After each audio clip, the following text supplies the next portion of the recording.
गतदीनार्त परित्राणपरायणे सर्वस्यार्ति हरे देवी नारायणि नमोस्तुते।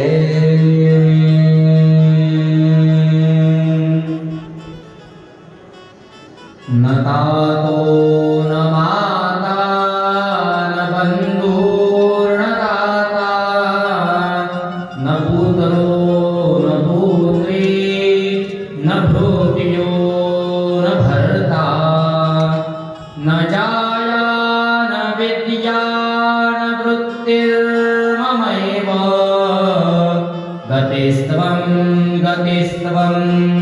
त्वमेका भवानी गतिस्त्वं त्वमेका भवानी गतिस्त्वं त्वमेका भवानी न तातो न माता न बन्धुर्न दाता न पुत्रो न पुत्री न भ्रातृयो न भर्ता न जाया न विद्या न वृत्तिर्ममैव गतिस्त्वं त्वमेका भवानी गतिस्त्वं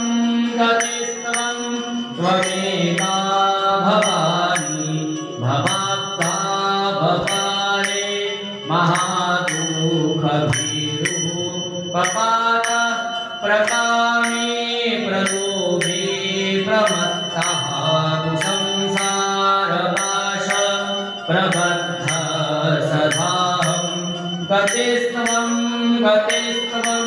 त्वमेका भवानी गतिस्त्वं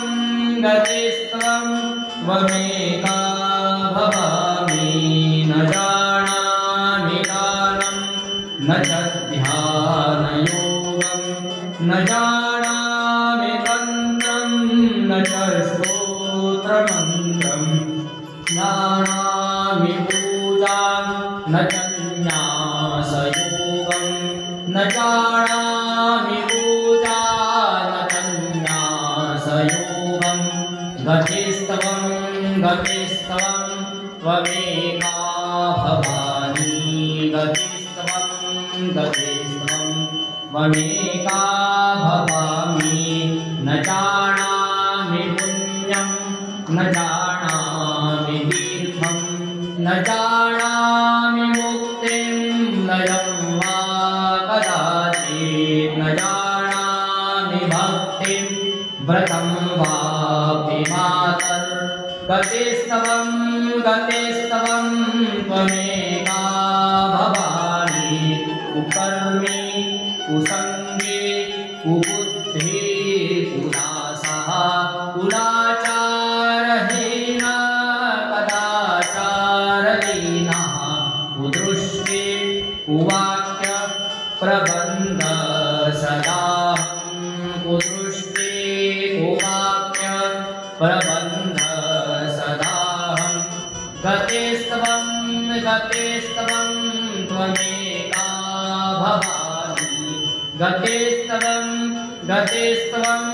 त्वमेका भवानी व्रजेशं रमेशं महेशं सुरेशं दिनेशं नितीर्थेश्वरं वा कदाचित् न जानामि चान्यत् सदाहं शरण्ये न जानामि चान्यत् सदाहं शरण्ये गतिस्त्वं त्वमेका भवानी गतिस्त्वं त्वमेका भवानी विवादे विषादे प्रमादे प्रवासे गते चानले पर्वते शत्रुमध्ये अरण्ये शरण्ये सदा मां प्रपाहि अरण्ये शरण्ये सदा मां प्रपाहि गतिस्त्वं त्वमेका भवानी गतेस्तवं गतेस्तवं त्वमेका भवानी अनाथो दरिद्रो जरारोगयुक्तो अनाथो दरिद्रो जरारोगयुक्तो महाक्षेण देन सदा जाड्यवक्त्रः महाक्षेण देन सदा जाड्यवक्त्रः विपत्तौ प्रविष्ट प्रणष्ट सदाहं विपत्तौ प्रविष्ट प्रणष्ट सदाहं गतेस्तवं गतेस्तवं त्वमेका भवानी गतेस्तवं गतेस्तवं त्वमेका भवानी गतेस्तवं गतेस्तवं त्वमेका भवानी न कालो न माता न बन्धु न दाता न दातो न माता न बन्धु न दाता न पुत्रो न पुत्रे न भोज्यो न भरता न पुत्रो न पुत्रे न भोज्यो न भरता न जाया न विद्या न वृत्तिर्ममैव न जाया न विद्या न वृत्तिर्ममैव गतेस्त्वं गतेस्त्वं त्वमेका भवानी गतेस्त्वं गतेस्त्वं त्वमेका भवानी गतेस्त्वं गतेस्त्वं त्वमेका भवानी त्वमेका भवानी त्वमेका भवानी जगदम्बा माता की जय बोल भवानी की जय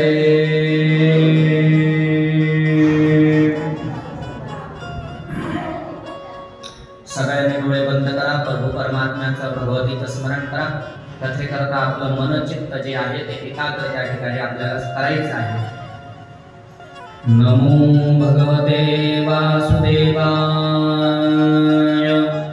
नमो भगवते वासुदेवाय नमो भगवते वासुदेवाय सजयति सिन्दूरबदनो देवो यत्पादपङ्कजस्मरणं वासरमणिरिव तमसां राशिं नाशयति विगणानां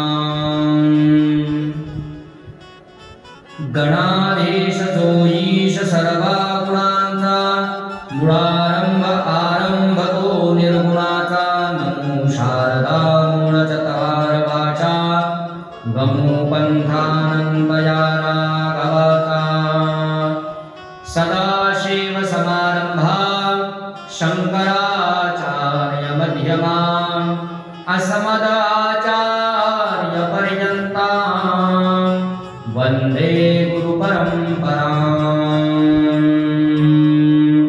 कृष्णाय वासुदेवाय हरये परमात्मने प्रणतकलेशनाशाय गोविन्दाय नमो नमः वसुदेवसुतं देवं कंसचाणूरमर्दनं देवकी परमानन्दं कृष्णं वन्दे जगद्गुरुम् महायोगपीठे तते भीमरथयाम्बरं पुण्डरीकाय दातु मुनीन्द्रैः समागत्य तिष्ठं तमानन्दतन्दं परब्रह्मलिङ्गं भजे पाण्डुरङ्गम् नारायणं नमस्कृत्यं नरं चैव नरोत्तमं देवीं सरस्वतीं व्यासं ततो जयमुदीरये सर्वमङ्गलमाङ्गल्ये शिवे सर्वार्थसाधिके शरण्ये त्र्यम्बके गौरी नारायणी नमोऽस्तुते नमो देव्यै महादेव्यै शिवायै सततं नमः नमः प्रकृते भद्रायै नियता प्रणता स्मता या देवी सर्वभूतेषु बुद्धिरूपेण संस्थिता नमस्तस्यै नमस्तस्यै नमस्तस्यै नमो नमः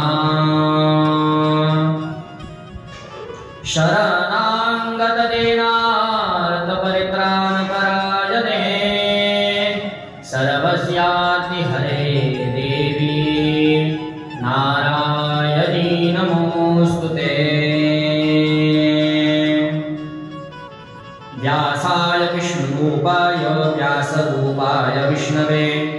नमो वै ब्रह्मनिधये वासिष्ठाय नमो नमः।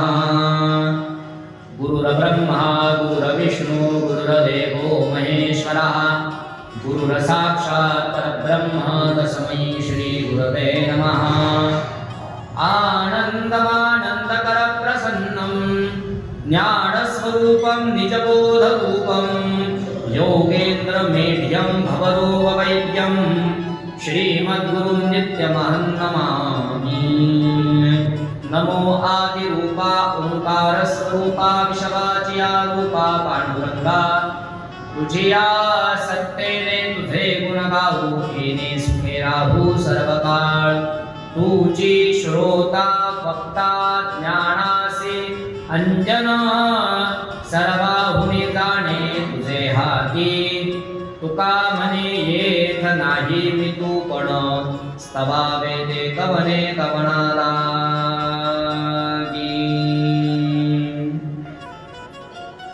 सद्गुरुं सच्चिदानन्दं केवलं करुणाकरं ज्ञानयोगेश्वरं वन्दे ज्ञानदेवं पुनः पुनः।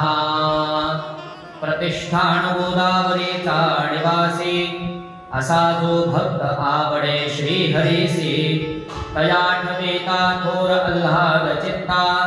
नमस्कार माझा सद्गुरु एकनाथा शुकासारिखे पूर्ण वैराग्य जाचे वशिष्ठांपरी ज्ञान योगेश्वराचे कवी वाल्मिका सारिखा मान्य ऐसा। नमस्कार माझा सद्गुरु रामदासा तुका हा तुकावा परब्रह्म रूपी तुकिता तुका पावला स्वस्वरूपे। तुका स्वामी हे नाम वाचे से गाता बहुसा निळा पावला वरमहाता। सदा नम्र भावती वैराग्य मूर्ती सदा नाम चित्तेति वात्सल्य मूर्ती अखंडित सेवा श्री विठ्ठल मूर्ती।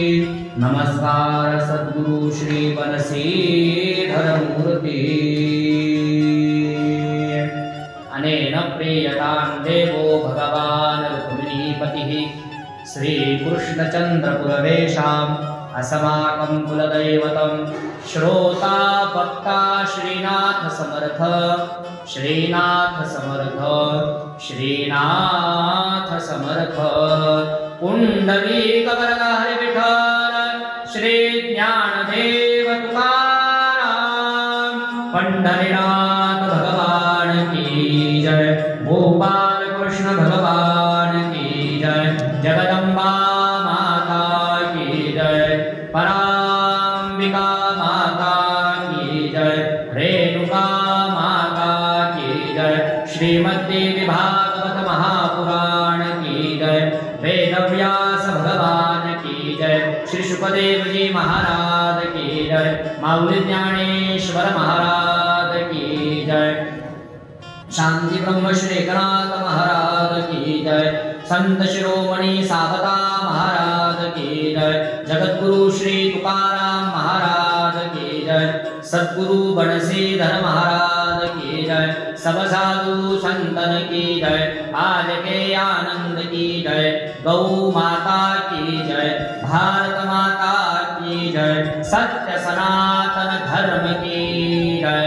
नमः पार्वती पतये शिव हर हर महादेव। काशी विश्वेश्वर भगवान की जय।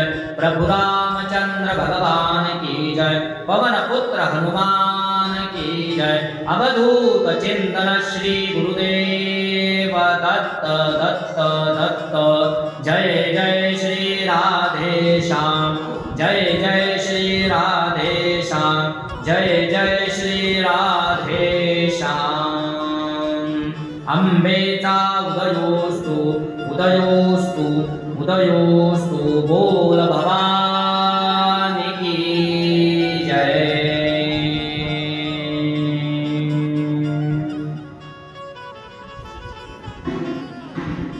जगदम्बा